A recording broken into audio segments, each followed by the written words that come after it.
Hi, everyone. On today's podcast, we're going to talk with Kathryn Remivansan about her experience giving birth to a posterior-positioned baby. Welcome to the Evidence-Based Birth Podcast. My name is Rebecca Decker, and I'm a nurse with my PhD and the founder of Evidence-Based Birth. Join me each week as we work together to get evidence-based information into the hands of families and professionals around the world. As a reminder, this information is not medical advice. See ebbirth.com/disclaimer for more details. Hi, everyone. Today, I'm so excited to welcome Kathryn Remivansan to the Evidence-Based Birth Podcast. Kathryn and her husband, Dushyant, are graduates of the Evidence-Based Birth Childbirth Class with EBB Instructor Julie Force. Dushyant and Kathryn are software engineers. They live in Chicago with their 2 cats, dog, and now beautiful baby girl, Elakshi. They gave birth in January 2021 during COVID times, and Kathryn's here to talk about their experience giving birth to a posterior-positioned baby. Welcome, Kathryn, to the Evidence-Based Birth Podcast. Hi, I'm really glad to be here. I'm very excited fangirling over here. Well, we're super excited to have you here to share your birth story. Can you tell us how you found out about evidence-based birth and the childbirth class and how you got acquainted with EBB?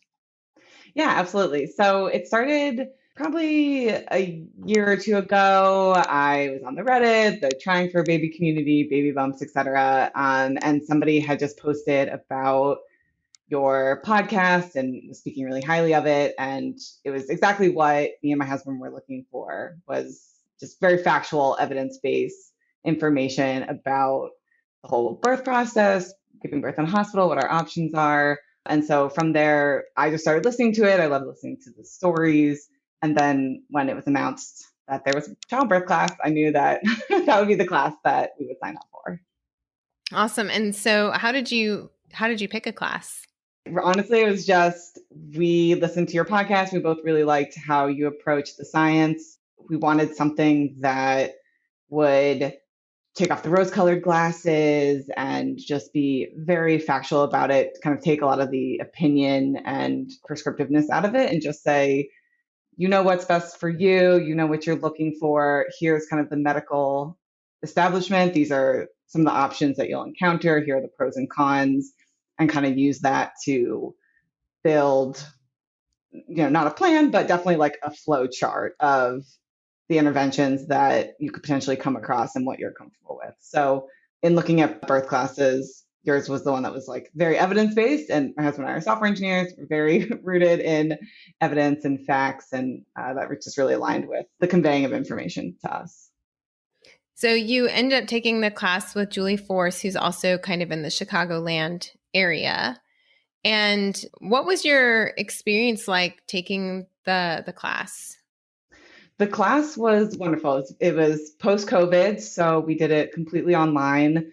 We had the weekly Zoom sessions, and the parents in our class were from all over the country, even though Julie was in the Chicagoland area.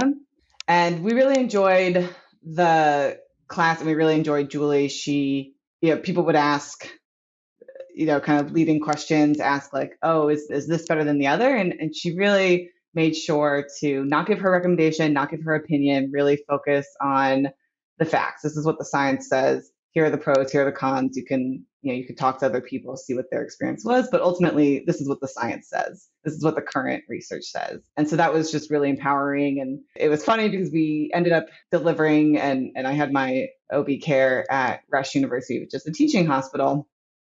And I'm gearing up to take all the evidence from your class and have the tough conversation. And, I walk into my OB appointments and they're like, yeah, we already know. Like it was just really refreshing that we would go from class, talk about the most recent research, and we would go to Rush and they'd be like, yeah, we already know. We already incorporate that. No problem. So it was just really nice to see the parallel between the class and the major hospital in the area, and just already have a lot of our preferences be pretty standard, like be, up to date protocols. So that must have been pretty reassuring, because you do still hear, bad stories from some hospitals. So what were some of the things that you went to your OB appointments, concerned about, and they were like, oh, we already do that, and it alleviated your worries? One of the things was positioning and support of attempting an unmedicated birth.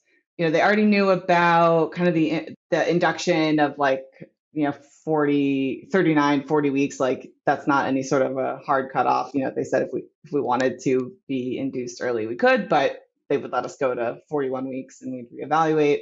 I was concerned about having to labor in bed or on my back or like push on my back. And immediately they were like, no, we've got the birthing bar, we've got the balls, we don't have a tub, but we've got the shower. Like we already have a lot of the tools available so that you can labor however you want, especially if you're going for an unmedicated. Okay. Obviously, if you have an epidural, which we'll talk about later, but if you have an epidural, you're confined to the bed in some aspects, but they tried to be supportive of going unmedicated and give me the tools. Okay. So it's interesting. They were supportive of some of those things, but they didn't have a birthing tub at the university hospital. Not in the birth center. They don't have a tub. In pretty much all of Chicago, from talking with Julie and looking at the area hospitals, no one did. There was only one place that I found that was a specific okay. So birthing most center in the hospitals in the suburbs. Chicago area don't have any kind of tub to get into during labor. Okay. No. Good to know. So take us like towards the end of your pregnancy. What was your mindset? Like how had your pregnancy gone? So my pregnancy was completely uneventful, worked out until I did bar, right up until labor, was walking, I was running well into the third trimester. So it was just really nice. The only caveat that I had was low platelets, which I really appreciated Julie and taking the EBB class. I brought it up and was like, do you know anything about this? And she was like, no, let me go find research. And after the class sent me an email of resources on low platelets. I had to have a consult with the anesthesiologist to make sure that they were comfortable potentially giving me an epidural and making sure that my platelets didn't fall too low. So okay. I had extra monitoring for that. But other than that, very uneventful. The hospital only does 2 ultrasounds at 8 weeks and 20 weeks. So after 20 weeks, I just had my normal appointments and it was just kind of, you just go until you go into labor. And what was your mindset like then as you were getting closer to your due date? My mindset was definitely naively optimistic from all of the I was reading a lot about unmedicated birth stories, reading a lot of people's experiences, listening to the podcast. It kind of seemed like, okay, I'm in shape. I run marathons. I'm doing all these things to like be healthy. I have pretty uneventful pregnancy. My labor, Julie kept saying 24 hours, put 24 hours in your mind. And so I was like, great, I can do 24 hours. Not a big deal. So it's really in the mindset of like, I can do anything for 24 hours. This will be fine. We were practicing a lot of the comfort measures, the tub. We were getting some of the like mood lighting. I was like getting podcasts together because it was always helped me training for marathons. I would just listen to podcasts and zone out. And that always really helped. So I was queuing up a bunch of podcasts, queuing up relaxing music. We had a TENS machine, so had that ready to go by the side of the bed. But other than that, we were just really psyching ourselves up for like, we can do this and we're getting close. And final weeks were just a lot of like, what can we do now before we have a baby? Just making complex meals, going for lots of walks with our dog, just spending, a lot of time just the two of us at the end. So it sounded like you had a lot of confidence going into birth and that you felt prepared. Yes, a lot of confidence. It also sounds interesting. Like you took some of your training as an athlete and kind of applied that same focus to preparing for birth, kind of like you would for a marathon. Yeah, absolutely. So much of the birth and even now just in early parenthood, so much of it is the stamina. I equate the stamina of doing things, of like continuing to breastfeed even when we had challenges, like getting through the birth. So much of the stamina of like training for marathons and the lengthiness of that really translated mentally, and like just keep going, just focus on one step in front of the other, and then it gets better and you kind of get through the hump. Okay. And you were planning an unmedicated birth in the hospital with an obstetrician. Correct. With Julie as our doula. Oh, so okay. Julie so you ended up hiring your EBB instructor to be your doula as well. Correct. Okay. So you had a doula lined up and everything, your pregnancy was going smoothly. So you're just waiting for labor to start. So tell us your birth story. How did labor begin? Yeah. So at 38 weeks, I was checked.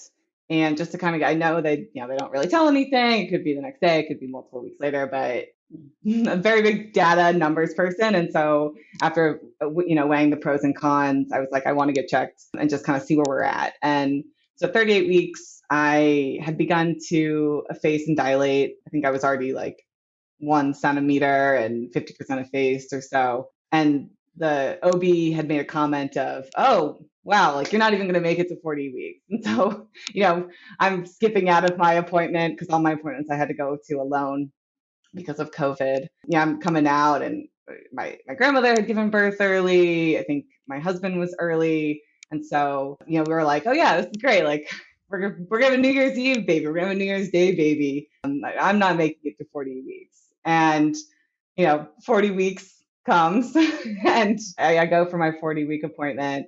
And I have been a little concerned about positioning. I was doing some of the spinning babies moves, and something told me, just like intuition was like, look at positions, look at optimal birth positions. Something, I just kept coming back to the spinning babies, like circle of optimal birth positions.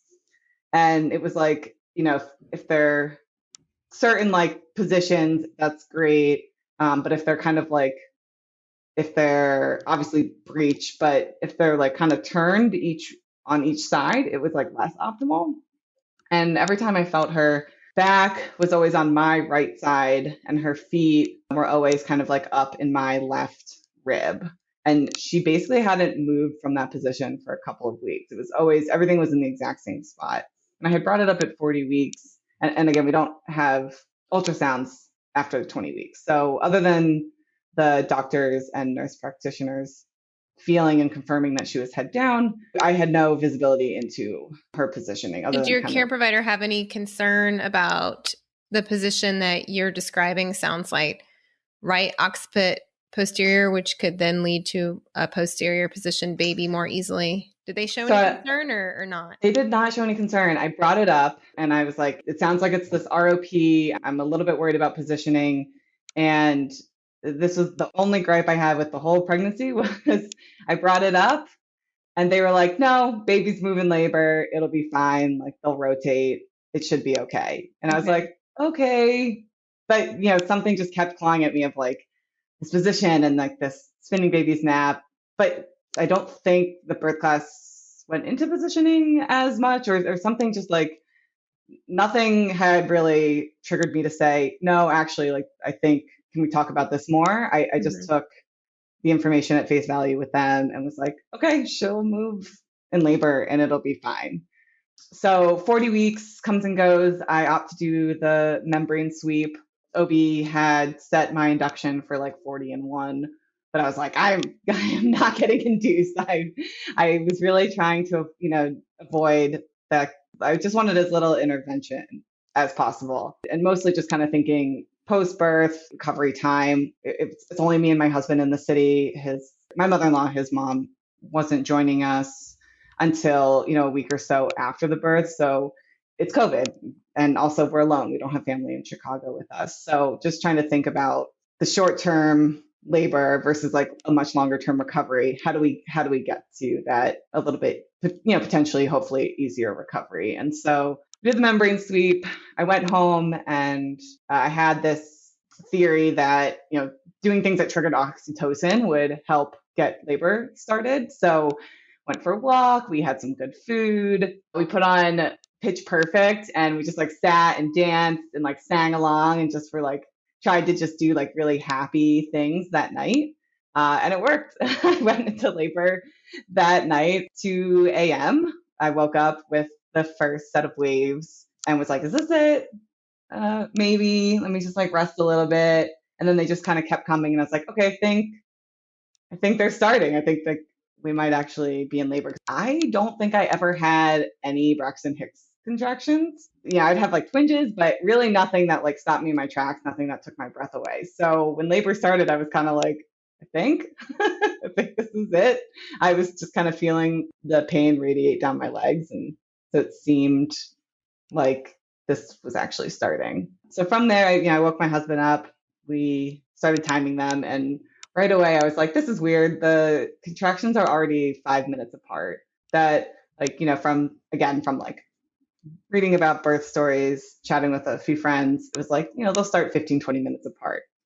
You'll go finish packing the car. You'll go for a walk. You'll go like make a frozen meal. And instead at 2 a.m., my contractions were 5 minutes apart and like 30 to 45 seconds long. And I was like, wait, hold on. These are way too close.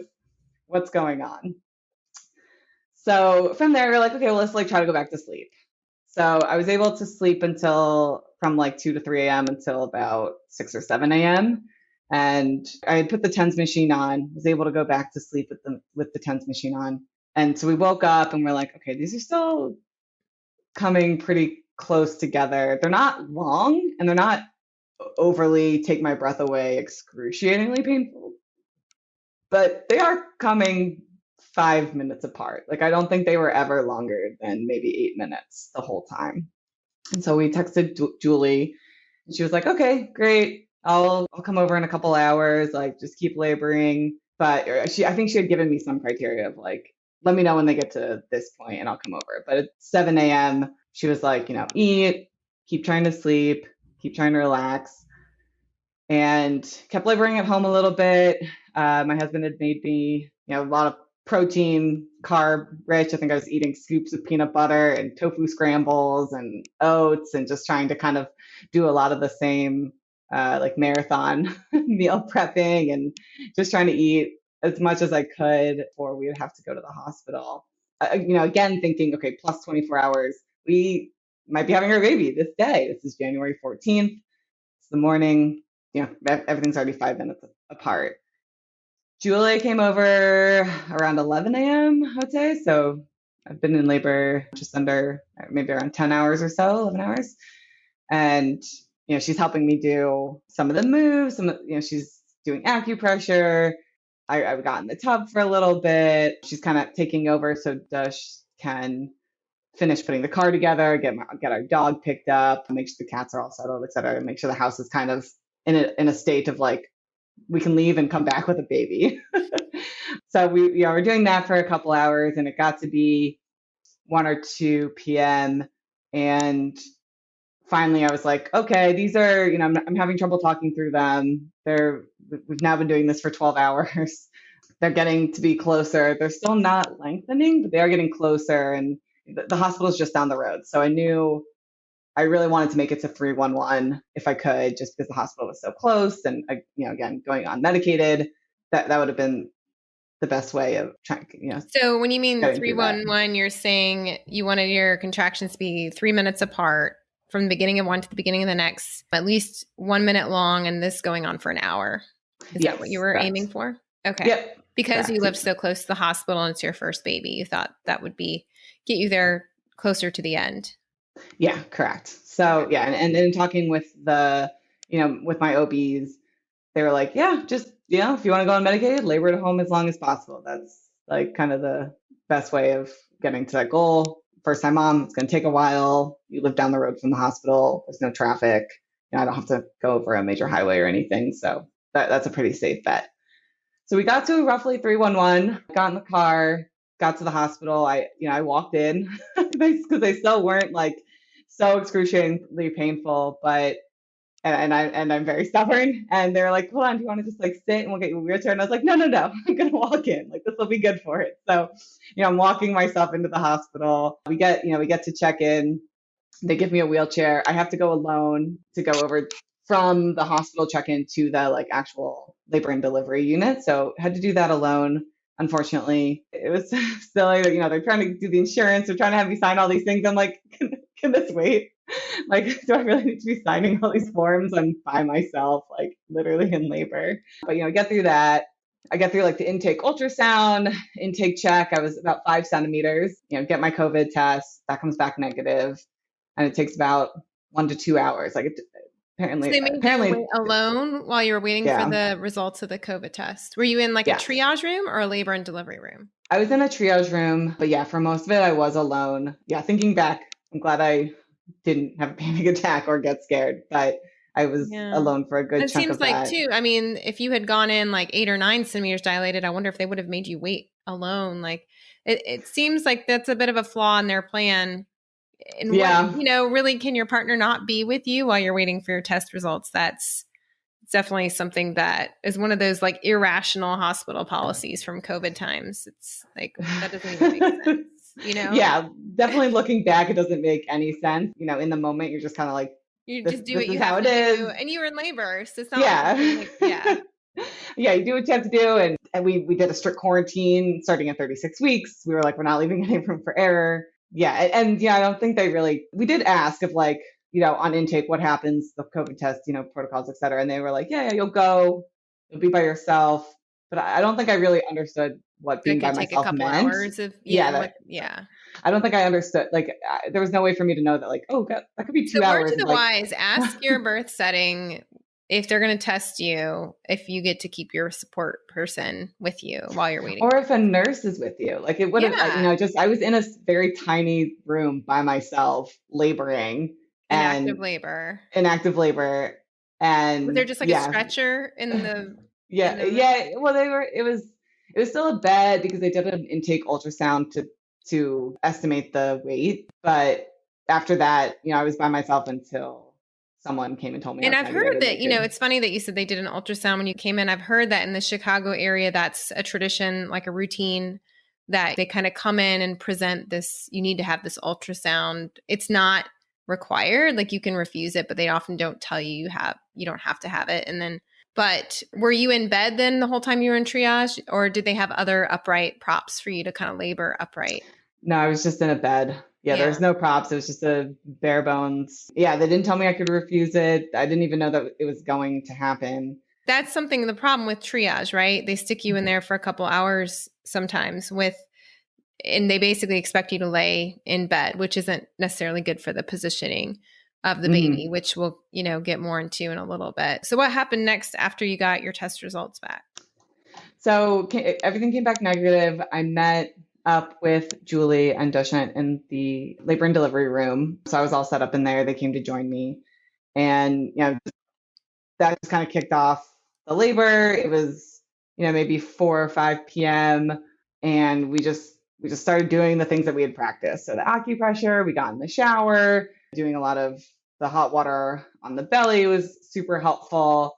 Sitting on the ball, kind of leaning over on the bed, trying a bunch of different things.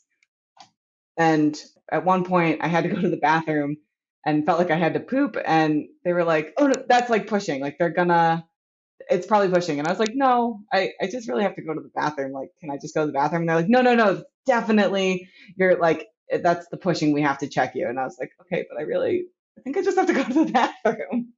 I agreed to get checked, and I found out that I hadn't made any progress. And I think at this point it was, later into the night. So maybe closer to like 10 or 11 p.m. and, going on almost 24 hours of being in labor, a good chunk of that awake. So you got there that afternoon, and by that night you were still 5 centimeters and hadn't changed. Yep. So by the night, through the shift change and everything, I had gotten checked and we still only 5 centimeters. And that was just really defeating because I was like, we were kind of expecting things had progressed at this point, had made more progress. And I was just kind of stuck. And for us, we had talked about, what's our cutoff point when we would ask for when I would ask for the epidural. And in my mind, it was like, I can do anything for 24 hours. And so 24 hours is going to be probably that cutoff point, depending on what it's looking like. Right. 24 hours comes and I'm in transition. You're almost there. Yeah. Of course, like, great. But if it's 24 hours and I've been stuck at 5 centimeters all day, then it became a conversation of like, okay, I will need to get the epidural. I'm tired. I really need to sleep a little bit. We have a long birth ahead of us. And some of my friends who had also had long labors, they went 24 plus hours, they got the epidural, they slept, they woke up, they pushed and the baby was out. And I was like, great, that'll happen to me. Again, very naively optimistic. Okay, I did the 24 hours. Well, I'll get the epidural, we'll sleep, and then we'll be ready. You'll wake up and have a baby. Yeah, I'll wake up and have a baby. It's gonna be great. So we slept a little bit off and on. Which does happen sometimes. Sometimes that's all people need, right? They need to sleep. and get a break. And while they're sleeping, they dilate and they wake up and they're ready to push. But that didn't happen to you. That did not happen to me. So what time did you get the epidural then? I ended up getting the epidural around midnight or 2 a.m. maybe. It's definitely in the dead of night. Got the epidural, was resting a little bit, and then it stopped working. So at one point I was like, I can feel things in one of my legs. And they're like, okay, let's, rotate you to one side. And they were doing this like ice test on my leg of like, can you feel this? Can you feel this? Can you feel this? And so they're like, oh, that's okay. That's weird. Like, we have to just like adjust the needle. So we're like, okay, that's fine. Adjust the needle. And it went back to working. And then I started getting this like excruciating back pain, but it was like more upper and like closer to my ribs kind of pain. And they were like, well, it's not back labor because it's not low. So we're not really sure what's happening. They tried a lidocaine patch that did nothing. And so they were like, okay, maybe we need to like reset the epidural. And I think at this point, maybe the epidural had failed again because the conversation became, we have to take the epidural out and reset it. And so now originally it was the physician, but now like the next level up. So maybe the attending had to come take everything all the way out and reset the whole epidural.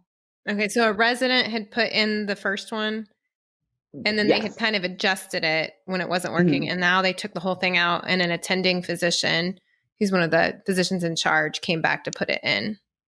Yes. Okay. Yeah. To redo the whole thing. So yeah, because the hours are a little bit hazy, but like roughly they tried to move it and then they took it all the way out and reset it. And so then, I mean, thankfully this whole time the nurses were absolutely wonderful. Some people get, online and some groups will get a little bit like, you don't need a birth plan, happy mom, happy baby. But I think calling them a birth plan is the wrong thing. I'm not planning how this delivery is going to go. I'm trying to prepare. So we had written out a birth preferences preparation, wish list.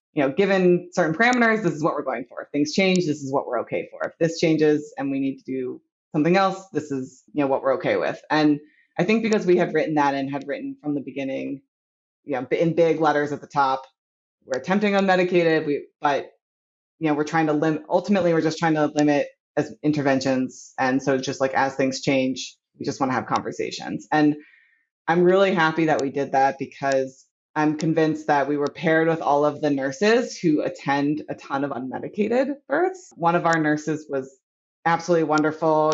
She was a midwife before coming to this hospital. She's trying to get midwives hired at Rush. She's on a committee to investigate C-sections and like how to reduce them at the hospital. She's certified in spinning babies. So she was sitting with me. So they don't have any midwives at the Rush University Hospital? They don't, but I believe they are hiring them now. So they are now adding them. But at the time when I was going through the practice, there weren't any midwives, unfortunately. But now I think they do have like them. We support unmedicated birth, but yet they didn't have any midwives on staff, but they had some in their nursing staff. So, and I think what you said about, getting paired with nurses who are skilled at unmedicated birth is really important, even for people who have epidurals, because number one, the epidurals don't always work. And number two, sometimes those skills that they have for labor support can still be useful with an epidural in helping prevent a cesarean. So it sounds like you had a really good match with the nurses that they assigned to you. Yes, they were wonderful. When I was having the back pain and we weren't progressing, the nurse who had gone through the spinning baby certification came in and was like, we're going to try a few different positions. We're going to, leg on the peanut ball and turn this way. And we're going to try and like see if any of these positions will help get her turned into a better position and kind of descend a little bit better and help you progress. So that was super, super wonderful. We just had such a wonderful experience with all the nurses there. We felt really supported. We never felt like there was a clock hanging over our heads. And that also was like really important to provide like care and nurses and providers who would not put us on a time clock, who would say, because at least for me, that definitely would have caused me to tense up That would have even stressed you more. out. Yeah, it really would have stressed me out if I was against the clock. Instead, I could just say I'm here for as long as I need to be here for, and we can relax. Okay, so they came in to do the epidural. What happened next? Yeah, so they reset the epidural. We're resting a little bit, and by morning, and again, the back pain had gone away for a little bit, but it had come back, and eventually they needed to give me, I think it ended up being fentanyl that they needed for my back pain because it was so excruciating and it was too high for the epidural, but it was like stopping me from being able to labor. So they give you an injection of opioids for the pain. Yep. And so then by morning, I was like, okay, let's my water still hadn't broken. So that was nice. Her heart rate had never dipped. She was just chilling in there, having a good time. So there was no concern for her. But in the morning, I had gotten checked again, and we realized I still had not progressed. So you're At that still point, 5 centimeters after I all think that. I think maybe I had gotten to 6, but it was something where, I was already really upset about having to get the epidural. And now I'm going off little sleep and there's no food. They were giving me sugar because they had popsicles and they had soup. But other than that, They had you restricted to clear liquids, probably. they had said there's no restriction on food, but they didn't provide any food. Oh, okay. So we had brought in food and I was eating it when the nurses were out, just to limit the conversation. So I was trying to eat, but it's already really hard to eat in labor. And then the food that they had, it was like popsicles and ices and something else, but it was definitely liquids, sugar, water. So now it's the next morning, I'm tired, haven't eaten in a long time, and still hadn't made very much progress. And so then we had to talk with the OB of, okay, what are our next steps? Because nothing's really moving along. So thankfully, we had chatted, and I think the first step was to break my water. And so we were chatting with Julie about it. Dushyant and I were chatting, and we're like, okay, yeah, we'll need to have this done because it still hadn't broken, and it's probably providing some sort of barrier, and we're not progressing. So I agreed to have my waters broken, and we just kind of sat with that for a little while. And after a few hours, I think I had dilated another centimeter, but it basically was another check of there was no progress whatsoever. And all of us are kind of scratching their heads because the epidural has failed a couple times. I'm not progressing. So now we've got the anesthesiologist, the OBGYNs, everyone's like, what's going on? The nurses are like, you're still here? What's going on, hon? And so we're like, what do we try next? What's the next thing to try? And again, thankfully, we had a really wonderful team. They knew that we were trying to avoid a C-section unless absolutely required. And so they said, we can try to manually turn her. Let's get an ultrasound. Let's see what her position is. And we'll manually turn her if needed. So that was the next step. Was the room was filled with teaching the students and the anesthesiologists and the OBGYNs, and all of a sudden we had this whole party in the room. And there's 2 OBs. One was on the ultrasound trying to find her and confirm that she was sunny side up and just basically stuck. She wasn't going anywhere. And so they tried to manually turn her. So they're watching on the screen and they're trying to turn her. The sunny side up, for those of you who are listening, is another way of saying the baby's posterior, meaning the baby's spine was back up against your spine and the largest diameter of their head is coming through the pelvis. So they can't get really low in the pelvis to kind of pass through and put pressure on the cervix like they normally should. And then manually means they insert their hand up the cervix and use their hand to manually turn the baby into a better position. So that's what was going on with you. Yes. Yeah. So, and at this point we reflected later because we had been undecided on a middle name if she was a girl. And this is kind of the deciding moment of they're watching her on the screen. They're trying to manually turn her and they'll turn her a little bit. And then we see on the screen, she's just shaking her head and puts herself back into the position. And so we're like, this child does not want to be told what to do. She really wants to stay where she's comfortable. Yeah, she's very comfortable. She wants to be in the position that she's in. I think eventually they did get her to about 50%, and they were like, okay, we're not able to move her any further. We'll do a few more spinning babies positions. But like ultimately they couldn't get her completely turned. They did get her turned 50%, and that helped progress a little bit. We eventually had to have the conversation about Pitocin and get the monitor of. First, I think we had the conversation of the monitor where they check for the strength of the contractions. Because again, I wasn't dilating and we weren't sure what was going on. So they inserted an internal monitor. The internal monitor to check the strength of the contractions. And we found out that because of her positioning, the strength was just never going to be enough to make any progress. And so because of that, we had to get started on Pitocin. And again, I was very forthcoming with them of like, whatever the minimum number is, whatever the little, I think he's trying to. Yeah, we've got Dushyant in the background entertaining. He's Zoom bombing us. We started Pitocin. I was like, minimal level. What is like the lowest level that you can give me? I had to get started on the water, the IV fluids. They started the Pitocin, very low level. I think it was like a 6. I think maybe it goes up to 18 or something. This is the like fuzzy recollection, but they kept it at a pretty low level. It could start getting to the contractions were getting to the level that was making progress. So after all of those interventions, thankfully a couple hours later, I finally was at 9.5. And this was like 5 p.m. So I'd been in the hospital for 24 hours. I'd gone through multiple shift changes, multiple epidurals, multiple interventions. You've been in labor for about 36 hours. Yep, been in labor for about 36 hours. And at this point, it's about like 4 or 5 p.m. And they're like, okay, you're 9.5, you're 100% of face. We can stretch you the rest of the way. And I was like, yes, let's go. Get in there. I'm going to push. It's going to be great. And so that, they finish it. We get the all clear to start pushing.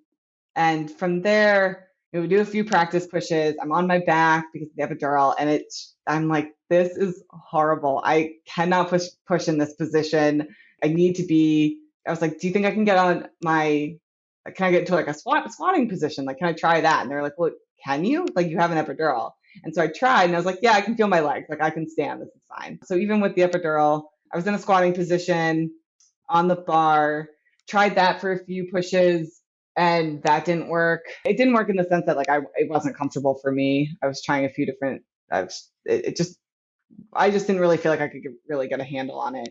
Unfortunately, during all of this, the back pain comes back and is so excruciating that I have to stop because it's so much more excruciating than anything else. And so then we have to stop for an hour for them to redo the opioid to give me a little bit more so that way I could actually push, because at this point, I couldn't push because the pain was so excruciating. And in talking with the nurses and the OB later, they think that because of her positioning and because I guess she was pushing on something in my back, and that's what was triggering the back pain. Skull must have been pushing on something on my spine, or maybe she kept pushing the epidural out of the way. Maybe it was creating some kind of nerve pain shooting up your back. Okay. Yeah. She was pressing on something and it was creating nerve pain. So got the fentanyl again, was able to push again. But at this point, I was like, I need to try something new. So I get on hands and knees. And so again, I'm really thankful for Julie, Dush being there, the nurses, because I'm in an epidural. I wanted to avoid an epidural in all the interventions because I had something on every single part of me. I had the monitor for the heart rate, monitor for the contractions. I had the fentanyl, the epidural, blood pressure cuff, the fluids, and then they put compression on both. They had put compression stockings on your legs. Yeah, they'd put not stockings, but they were the air where it presses and releases. Yeah. Sorry, that's what I meant. Yeah. Uh-huh. Yeah. So I had those on both legs to help with blood circulation. So literally, I'm in this bed, every single part of me tethered to something. Was tethered to something, and I was like, "This is not what I wanted." You need to flip me over. So it's yeah, exactly. So I was people to flip you over, huh? Yep. So I was like, I'm getting on my hands and knees. This is just really how I think I need to push. We're everyone needs to hold the wires and help me to flip over. So we get that through. I'm on my hands and knees pushing, and that was wonderful. It was so productive for me to be pushing in that position. Julie was doing warm compresses to limit any tearing. And I mean, the positive part of pushing for 5 hours is it goes so slow, you don't care. So that was the one added benefit of pushing basically pretty slowly. But yeah, I'm pushing on hands and knees. I'm getting very tired. I'm starting to kind of like pass out from the exhaustion, but we're going at some point at like the 4 hour mark, an OB comes in and was like, how long has she been pushing for? And from taking your class, I was like, nobody tell her. Nobody tell her. Nobody tell her what happened. I was like, well, you got a discount. I stopped for an hour because of the back pain, and I'm taking breaks and blah blah. I was like, it's like a true 2. Like, it's not 4 or 5 hours. So I'm trying to give them like the discounted, and she leaves. She's like, okay, and she leaves, and both Dushyant and myself and Julie are look at the nurse and are like, don't let anyone in until I'm literally getting ready to deliver. Like, I can do this. That was kind of the like push I needed, because 30 minutes into that, the nurse is like, okay, like her head is finally at a position that, like, unfortunately you do have to get back to your back, but she's in a position that we are about to deliver this baby. Like, you made it. You got it there. You got over the hump. She's coming. So flip back over. They call everyone in. Unfortunately, when they broke my water, they did see that it was stained with meconium. So the NICU team was ready. I had been so exhausted that I had asked for the vacuum to be ready just in case I needed it. Don't think the class touches. I tried to go through the book after the fact to see if like vacuums were touched. I don't know. I think it's something we added in early 2021. So it might not have been in the class last fall when you took it, but we added it to the cesarean videos. We had an OB who explains it. So yeah, it might not have been in there when you took the class. Yeah. So it was the only thing I was going to bring up to you, is like, add it. Because I went afterwards after we got home and I looked at the docs and was like, oh no, this wasn't in any of our docs. So I knew about it, but I didn't really kind of understand. It is pretty rare. I think it's like less than 1% of US births uses it. Yeah, it's pretty rare. Okay. Yeah. So I had known about it. And so I was like, I'm exhausted. Like, please have it, get ready to go. I had gotten to my back. We were at the home stretch. I was passing out from just being so tired. And I had 2 OBs, the whole NICU, pediatricians, they were all in the back corner. The room was filled with people. And finally, like, I got her most of the way out. They used the vacuum. They pulled her out. I think her shoulder got stuck a little bit. They got her out. Unfortunately, because of the long labor, because of the trauma, she was taken. I think her APGAR scores didn't do super well right at the beginning. So they whisked her, they called for dad, and they left. So I actually didn't get to meet her until about 3 hours after the birth. And I have no recollection of seeing her come out or what she looks like or anything, because everything happened so fast. I lost a good amount of blood. They started asking me about things that definitely didn't matter, like birth control, and they asked about the placenta and blah blah. And I was like, where's my child? They're asking about birth control? Like, right after you pushed out your baby, they're like, yes, yeah. They were like, have you thought about it? And I was like, get away from me. What are you talking about? I was like, that's not an important conversation to be having right now. That must have been a student who was like, this is on my checklist. I need to ask you about this, right? I think so. I think it was a student going through their checklist. It sounds like, something that somebody with not a lot of experience would do or say. Yeah. So, at this point, like, and I am so incredibly thankful that we got a doula. It is beyond worth it to have, because now Ela's gone. My husband is gone. They're at the NICU getting her all checked out. So your husband went with the baby to the NICU, and Julie, your doula, stayed with you. Yeah. So I'm by myself, and it took 3 hours to get wrapped up, recovered, unhooked from everything. They had to switch. I'm still on the IV fluids. They had to switch it to, a mobile stand. They brought a pump right away. So I'm sitting there. The nurse, bless her heart, I had been talking about food, and she's like, I'm literally, until you deliver, I can't. I was like, we have peanut butter and jelly sandwiches, but like, until you deliver, I can't give it to you. And so she's like sneaking me after the birth. She's like sneaking me a peanut butter sandwich. But now it's me, it's Julie. I need to pump to get the colostrum out. I have no hands left. Julie has one flange in one hand. I've got the other one. I'm eating the peanut butter sandwich, and no one's really. I think a nurse came and explained what happens, but again, I'm an hour post birth. Everything's really Daisy, I haven't slept. I've barely eaten. She's running me through all this list of like what's going on with her, with Ela at the NICU. And I have no idea what she said. It wasn't written down. It wasn't nothing. I have no idea what she told me other than like, baby's in the NICU, like someone help me get there. And So you were trying to rush to recover so that you could get up to the NICU so that you could meet your baby.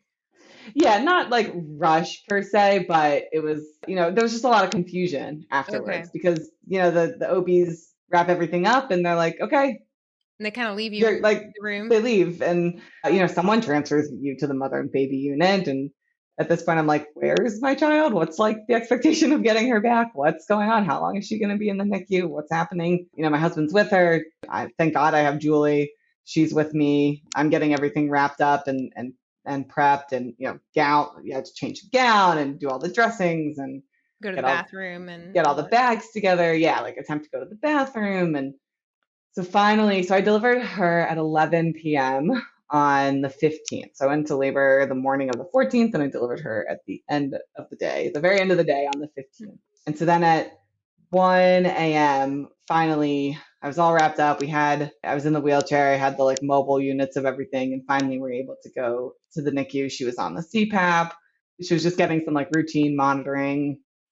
But she ended up being in the NICU for 3 days. She never joined us in the mother baby unit because of the vacuum. They were monitoring like the bleeding and she had to get a CT scan on her head. They were monitoring the blood sugar, which they hold steady. She was on half formula, half like colostrum from whatever I could get to her. And she was on the CPAP, but thankfully she came off that pretty quickly, I think within like 3 hours. But yeah, finally got to see her, got to hold her. She was our first photos together, me in a wheelchair and her just with the CPAP and the head wraps and all the wires. And she's very bloated from birth. They estimated 7 pounds, 8 ounces from the ultrasound, which obviously is not super reliable, but I was 7'8". I was expecting, probably roughly to what I was. And she came out at 9 pounds, but she was so bloated. Like it was just very clear. She was full of fluid. She was full of fluid. I'm sure that didn't help with the birth either because I had been on fluids for so long. That was it. We hung out in the hospital for 2 days. COVID made it so much worse because only one parent could go at a time. I had to keep asking for transport because only my husband couldn't push me in a wheelchair over and us go to the NICU together. Only one parent was allowed at a time. So I had to keep calling for hospital transport.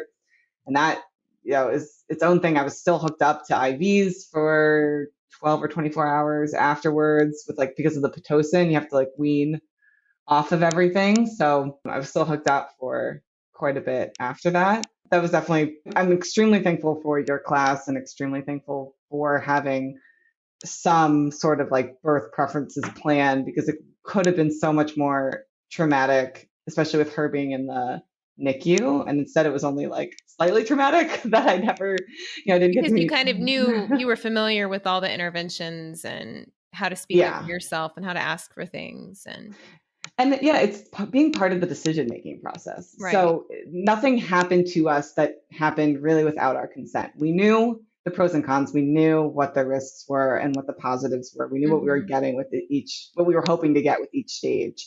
And so each one was a conversation and a decision. So you never felt like you lost control, even with all of needing, like you said, I think in your email to us, you had basically every intervention you could have up to it without a cesarean, but you felt like you were in control every step of the way. Yeah, absolutely. With the exception of maybe during triage when they left. Yeah, except triage and except when they took her to the NICU, which was absolutely needed. But, it's still upsetting to not have her with us in the hospital. It's still really hard for me to look at friends on Instagram who had babies after me and, they have all the beautiful photos of in the hospital and the announcements. And it's still really You didn't have that bonding time together as a family for those first 3 days. Yeah. Those first 3 days separate visits. Us. We had to have the separate visits. We didn't get to we didn't get to FaceTime anybody from the, we brought the iPad and we brought the outfit and we brought all these things and everything just sat in the bag and never came out. And they left baby bassinet in the room as well. And with you and there's an empty baby. Yeah, so there's an empty. So the whole time I'm in the hospital, there's this empty baby bassinet that's sitting between me and my husband, and just the reminder that she's not with us. And We ended up having to check out, go home, and come back the next day. I don't know how people do it who have babies in the NICU for a long time, because we only had to leave for 12 hours to check out, get one last night of sleep, and come back, and we got her in the morning. And that was brutal. We were just so upset the whole time, and I don't know how people do it when babies are in the NICU for a lot longer than ours was. So you were able to finally, your baby came home about 4 days after the birth. And then how did your postpartum recovery go? And what was it like having baby with you all the time after being separated in the hospital?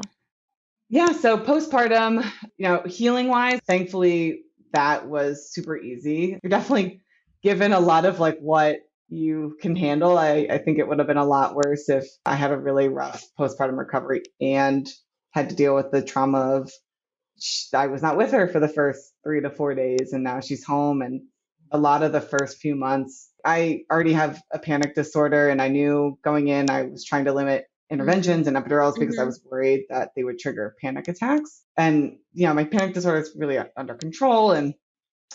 But the anxiety that you feel postpartum, it was unlike I could have ever imagined. And it was to be expected. I knew that there would be crying. I knew that there would be a lot of emotions, but the anxiety really takes hold of, because you're both a new parent, and so there's no manual, and so you have a ton of questions, just millions and millions of questions, and there's no real answer. Everything is it depends. I would have questions, and I would read things, and it would be like, well, it could be the best or it could be the worst. Like, we don't know. And so coming home postpartum, there's a lot of already anxiety of, am I going to know what to do? Am I going to know, is this decision that I'm making right? And then there was the added bonus of like, she was taken and I never got to see her from like right after birth. And that just keeps replaying in your head. And so then you get home and you put her down to sleep, or someone else. Once my mother-in-law finally joined us, it's COVID. No one else is seeing us except for my mother-in-law. But even just like letting someone else hold her, I just couldn't. It was just so upsetting to be away from her. Even when, I needed to get out of the house. Like, I hadn't been out of the house in a couple of days, even showering, like just, it was a lot of anxiety around just leaving her side and kind of getting over that. And thankfully my husband is just so wonderful. And it was a lot of talking, psyching myself up, regaining confidence, getting confidence. Like, you can leave the house, you can go just do a quick walk. He was just really wonderful about breaking it into bite-sized pieces. Like, you don't have to go out for a 5-mile walk. Just go outside to the front gate and come back. Just step outside. Okay, now you did that. Go to the corner, come back, right? It's a lot of like breaking it down into bite-sized pieces. And it's still something I'm struggling with today. I've never been shy with the caregivers and and the people that I love in my life about my anxiety and panic troubles. So my hospital does a 2-week postpartum mental health check. That was really wonderful. And I told them right away, my anxiety is really bad. Like, do you have someone I can talk to? But the issue I kept running into is the wait list to get into the places that they were referring me to were months long. And also the onus was on me to get help and to be able to leave the house. And so I would call these clinics. I had to go home with the referral and call the clinic and say, can I get an appointment? And then they would say, yeah, in 4 months. I'm like, I don't have a baby. I was like, postpartum anxiety. Yeah, I have postpartum anxiety. I don't have 4 months. So I was like, I need someone now. And ultimately it's become that I haven't gotten help for it. And thankfully I've gotten a lot better, and everything is manageable, and the lows of anxiety are much farther apart. But it's gotten to the point where I haven't been able to talk to anybody, because every time I would, the bar to entry was too high. Oh, wow. And it's definitely been one of the harder or more challenging parts of postpartum. But yeah, but other than that, she's wonderful. But Ela is like just a wonderful baby. She's independent, but she's cuddly, and she's very smiley, and she sleeps really well, all things considered. So for all the challenges we have, she was born with torticollis.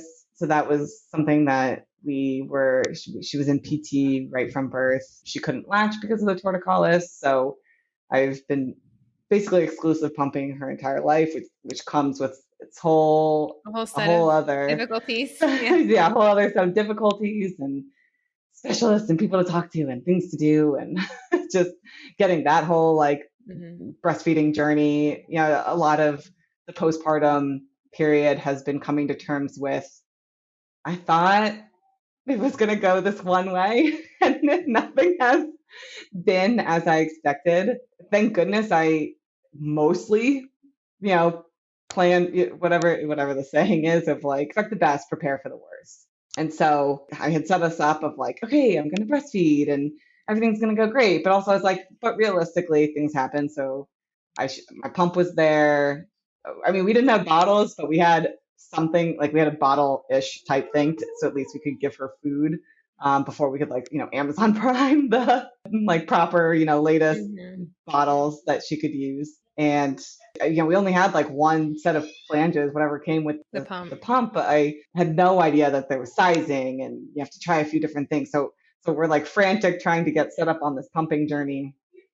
Yeah, we had formula as a reserve just in case we needed it, but thankfully, you know, my husband was home for 2 weeks. My mother-in-law was with us for a month, so I had at least enough help that we were able to get set up on the pumping and go that way. But yeah, so much of postpartum was just coming to terms with like this is our story. This is how it is. Yeah. And COVID didn't make anything easier, right? Because that No, probably had something to do with, the wait for mental health services and, difficulties in getting lactation support and other kinds of issues. yeah, absolutely. Everything a lot harder in the support aspect. And everyone was set up to help the baby. Everyone cared about the baby and making sure that they were healthy. But, you know, I found that if the parents want help and want support, the onus was really on them to go and one, have the like education, but also the means of finding support. And that's really hard, especially when you live in a city and you don't have family help. Mm-hmm. You have to rely on all these different avenues. So we went days without just eating was like, I mean, eating one meal was an accomplishment in and of itself. Right. We were eating a lot of like protein shakes and prepared meals and whatnot, just because you don't have that port of like, I mean, thank goodness my mother-in-law was able to stay with us for a month and she was doing all of the cooking, just absolutely feeding us so we could focus on some of the other aspects that we needed in Right. terms of the PT for our daughter, the health appointments. She ended up having a soy allergy, so we've been going to GI, and yeah, I've had to pump for most of this time. So getting all of those like lactation, feeding specialists, all those that thankfully we've had we had a little bit of support there, so we kind of focus on these Mm-hmm. other things. But Yeah. yeah, the parental support is really lacking, unfortunately. Yeah, I think, in the United States, that's a really big problem, in terms of almost neglect of people after they have babies. And I would encourage our listeners, if you want to learn more, in episode 169 of the podcast, we talk with Allie Quinones, who's one of our employees at EBB, about the importance of postpartum doula care. And she shares her own journey in terms of how hard it was for her to get postpartum support and why we need more help with that. And there was another parent interview we recently did where we talked about the importance of postpartum justice and the inequities of postpartum care. And we'll link to that in the show notes as well. Also, I wanted to point out a few for those of you who are thinking about, what if I have a sunny side up baby or a posterior baby? We have a couple of episodes that might be helpful for listeners. We have one of our most popular episodes was episode 165 of the EBB podcast, where we talk about positioning of the baby with EBB instructor and labor and delivery nurse Anne-Marie Gilligan. Super helpful, all about posterior positioned babies. What are the warning signs? How do you know if your baby's posterior positioned? What can you do if that happens? What are some ways to prevent it? So I'd encourage you to listen to that.